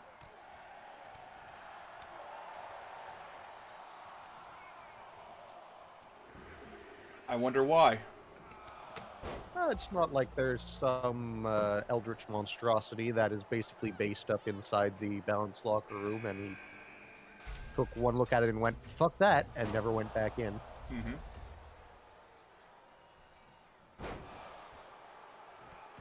Speaking of Urza.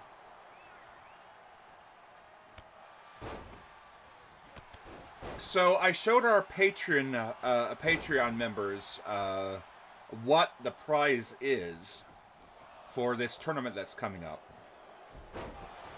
And a number of people instantly said mine. Oh, yeah. It is a very pretty belt. Indeed. As much as I would like to have it, I know I'm just going to continuously lose it with my luck. Mm-hmm. And this one, I will tell you,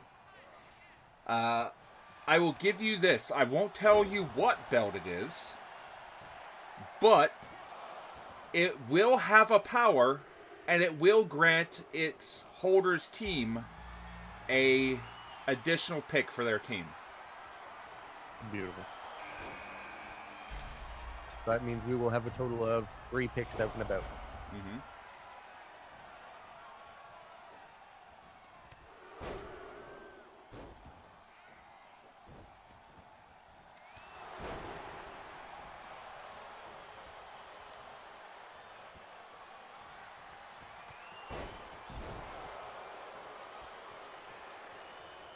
ACKM, there's extraneous circumstances regarding Franzi being able to see ink. No. It will not. Every team is allowed to pick 2 people for free. Yeah. For tournaments, you can suggest whoever you want and is not considered a pick. It is just the team, the players of the team going, all right, we want this guy.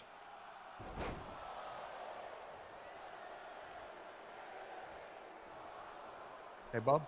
Mm-hmm. Been an hour. Have you hydrated? Yes. I have 2-quart bottles of sweet tea. Ooh. I don't got sweet tea. I just got tea and sugar. I'm sorry for you. That's okay. I drink normal tea. Blessings of Binya Binya to you all. Allow me to share a story. Ribbit Revelations number 960. The golden light of the sun warms the bodies as well as feeds the planet. Praise be to the great gold one. Not only are you the freshest pick, KM, Franz got buffed after last week's showing. Okay. Looking at everything going on last week, I made a note to Bob, and Bob has fixed quite a few things. Mm-hmm. Also, do we have any bets on who's going through the glass? That's the question, isn't it? Well, it's not glass, it's Plexan. I mean, in its current use, it can be called glass. Anything else is semantics. Your face is semantics. You're technically not wrong.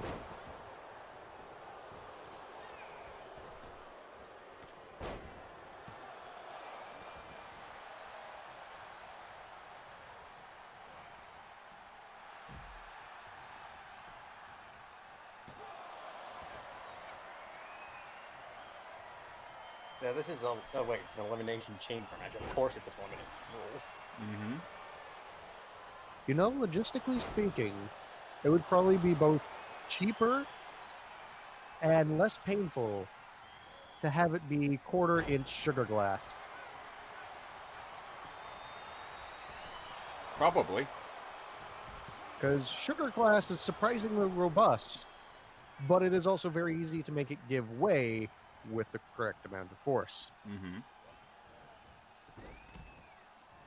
It's also delicious. And hilarious whenever you take a bite of that glass bottle. Yeah. Remember, you can buy all of your sugar glass props at the DAC. I'm curious. Was the DAC, is the DAC something that you had before Maelstrom Season 1, or did you just make it in Season 1 and it became a thing? The DAC was something that was made during Season 1 and not before. The way Darwin appeared in the Maelstrom was technically how I run most of my adventuring kobolds. So, literally riding a red wagon modified to be whatever shop they happen to run. That Darwin was an alchemist. I usually play tinkers. one of my favorite things from Darwin was as soon as you showed up, you just wheeled that little wagon right into a war zone and just set up shop and gave people cinnamon buns. Yes. It is similar to a candy cane, yes, Vegeta.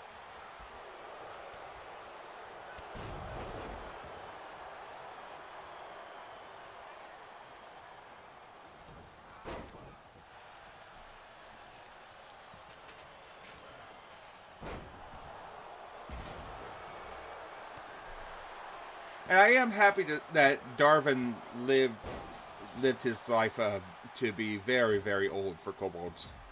Oh, yeah, no. Most Hazelung usually live to about 150 to 200. He lived to, what was it, 325? Something like that. Yeah.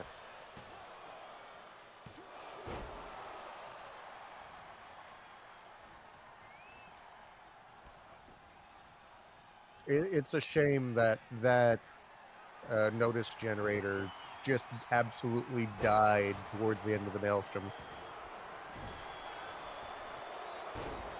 It's a shame that I can't code shit anymore. I tried to fix it, it just ate itself even harder. Oh, I just remembered something. Mhm. Okay. Who remembers the Kurt Angle and Shane McMahon match? I remember this one. I know where you're going with this. They used the wrong type of glass for the spot. Yes, it was Took it was 3 times. plexiglass Took 3 attempts. when it was supposed to be sugar glass. Yeah. He still went through it, didn't he? Yeah. He told him After "The several ledge is not attempts. breaking. Should we call off the spot?" Shane swore him. Do it again. They went for the second time. Didn't break. Shane is bleeding at this point. It's like, okay, we probably should do it. Third time, went through. And the vampire's bleeding. The Dampier. Alexander Arkson is his name. What was his name? Alexander Oxen has been eliminated. Wait, isn't that the name of the guy in Nexus? Hard maybe. Nexus what? The newer one of the not the guy that Alpha made, but the blue and silver armor guy. That's Arc Leon. Oh, okay. It's owned by the same person. Yeah, that's what I thought. Did I say vampire or vampire? Does it matter? Yes. So there are two different tiers of vampire hierarchy. There are the vampires and then there are the vampires. The vampires are the Dracula motherfuckers. Hang on. It's time to go around the world. So you start off with Cain, and then Cain is the first generation of vampire. And then as Cain made, Biblical Cain. yes, Yes.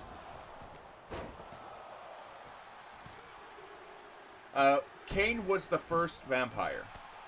Damn it. And as the first vampire made more vampires, that was the second generation. They made vampires, that was the third generation. So as you go deeper into the generations, the bloodline gets weaker. But So isn't there a rule that says once the head vampire dies, all the other vampires are cured or something like that? Different mythology. So this is World of Darkness specifically, which is why there is also no second first vampire in the vampire that is Judas. Judas was a vampire. Judas was cursed to become a vampire after he tried to hang himself. I think it was in the world that Jaunt is from. I think it's like Generation 8 and up are vampires, whereas Generation 9 and down are vampires. And once we get to like Generation like 12 to 15, that's where they're not even vampires anymore. They're just like they're half-bloods. They have no abilities of notice outside of extended life and I believe some sensitivity to sunlight. If I remember correctly, it's been a while since I've read the source books. Yes, the Thin Bloods. I think Jaunt in his time, I think he started off as like a 7th or 8th generation, and then he diabolized his way up to, I believe, 4th generation? Diablerized? Killing and consuming the essence Oh, I of a know what it stronger means. vampire. No. I know what it means. I just thought I just heard it pronounced diablerized. You said diablerized. I've always seen it. I've rarely pronounced it. Yeah. Diabolized. Diabolized. Same process. And it was funny, like that was a very cursed, taboo thing in lore. Like something that you could be killed if you're caught doing. But in the modern age of Xeris, that became a trend. So here's a question. I only Ben? know about that concept because of Hundreds of Parenting. Where does Semjax and Jaunt fit Warzone wise? Semjax is a fun one. I believe think- JNP told me at one point exactly the generation he is. Didn't he say he was a gang? Sorry, didn't he say he was a gangrel or something like that? That is the clan. So, speaking of, straight from KM, Frenzy has turned 12 years old the other day. That is probably one of the oldest characters that have been Maelstrom affiliate outside of Oof.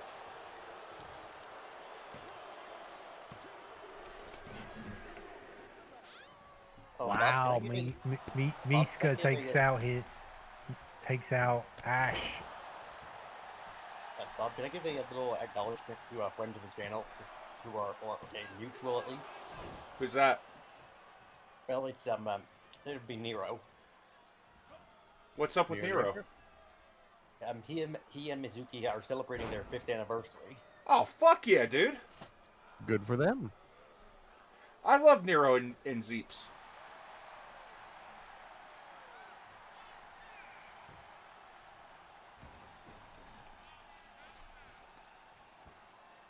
I play D&D with Nero on occasion.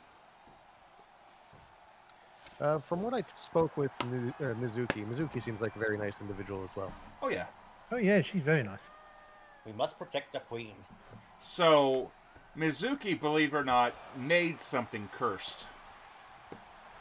Mizuki is known for knitting, right? Yeah. Yeah. So, Oh, she Mizuki... sent you the image of, Yes. Yeah. Did she knit? Wait, did she knit you a drum? No. No. She knitted Got a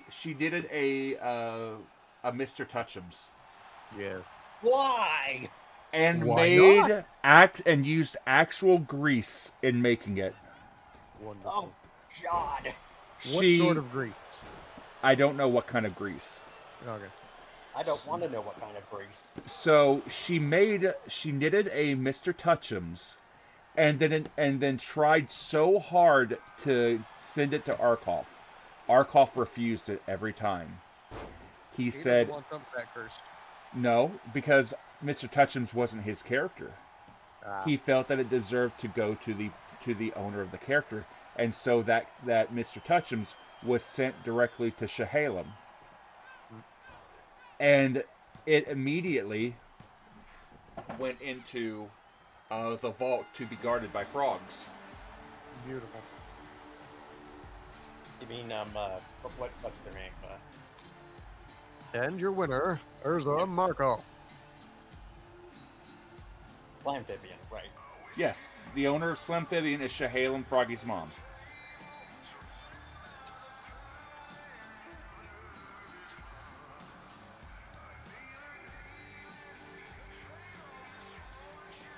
And Urza Markov has earned his spot in the tournament.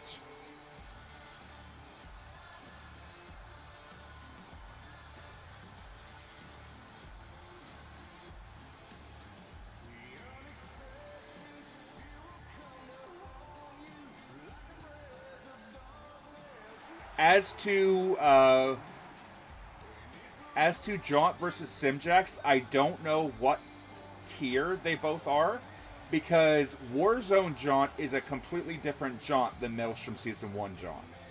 Yeah. Isn't Warzone Junk like a Camarilla or something? Again, different clan. I'm talking more about generations, not Oh, clans. sorry, keep confusing the term. So, here's the thing about that.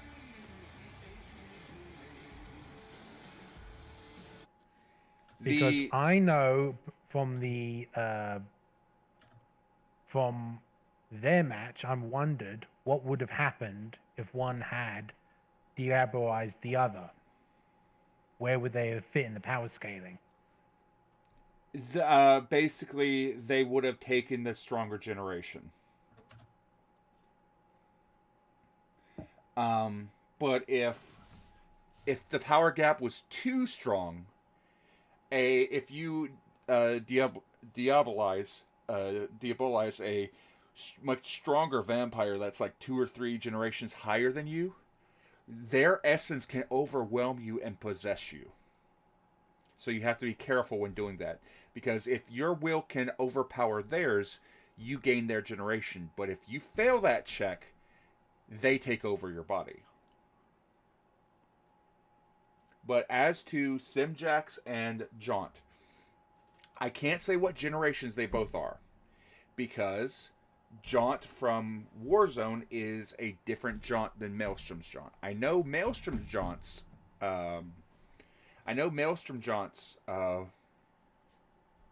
information, but I don't know Warzone Jaunt's. As for their clan, Jaunt, if you look at his back whenever he enters the ring, he has 2 symbols on his back of 2 different clans. But Wand has said this publicly. That is a red herring. That is a deception to make you think that Jaunt is one of those 2 clans. But And what 2 clans are those? Ventru and Toreador, I believe. Ew. Yeah, no, that sounds about right. But Jaunt has said that those are not. He's not allied with those clans in that is a deception, and that is part of Jaunt's mind games. But things are getting very interesting. That being said, I'm going to go ahead and see about who is streaming this time of night. Hold on, didn't you say you had a second announcement to make? I did. Yes, we already announced it. That's what this elimination chamber was for. The elimination chamber is for a tournament. So the elimination chamber, the winner of this elimination chamber and the winner of next week's elimination chamber will be put into a tournament for the new belt. Now, here's the thing. I'm not saying what belt it is. I'm not saying the powers it has or anything like that. The patrons, you know what it is. But everybody else does not know what it is yet. That being said, we have a number of people that are streaming right now. I have one Hartley Reaper with 8 people. So I'm going to gather up a list. 1, Teej. 2, Glacier. 3, Hartley. 4, Bromad. 5, Tart. 6, Gim Gam. Yeah. So I'm going to roll and see who we get.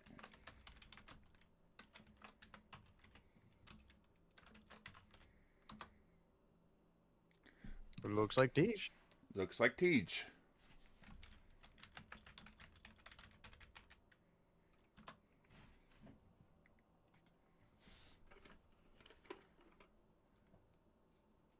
What is Teej doing?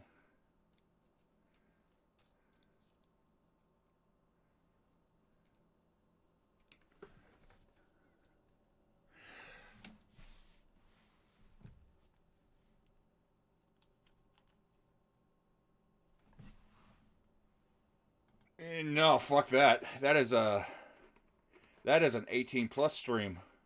Ah. Isn't this an 18 plus stream in a way? It is, but let me put it to you like this. They're playing, she is playing a tabletop simulator game, and the stream is called Bad Dragon Inn. Nope. As do. So that is 18R, whereas we are technically 18G.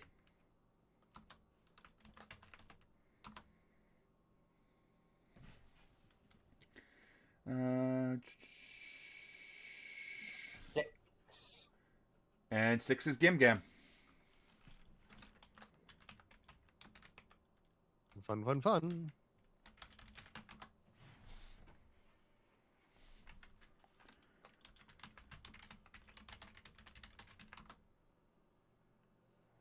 There we go.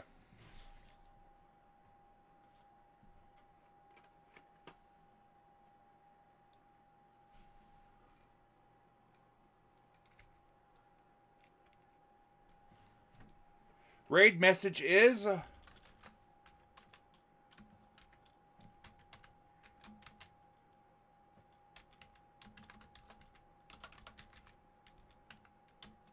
Yes, Cam. The tournament is we all pick 2. Ezra qualified. Next week, another person will qualify. Yes? Correct. Yeah. Every team gets 2 people next week, and Urza is already qualified for the next match. It's qualified to the tournament. Every team gets 2 entries into it, and the next elimination chamber will determine the next person. The raid message is, "We's here for a proper good crump."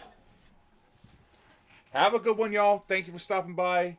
Thank you so much to everybody that dropped bits, dropped subs, just spent time with me.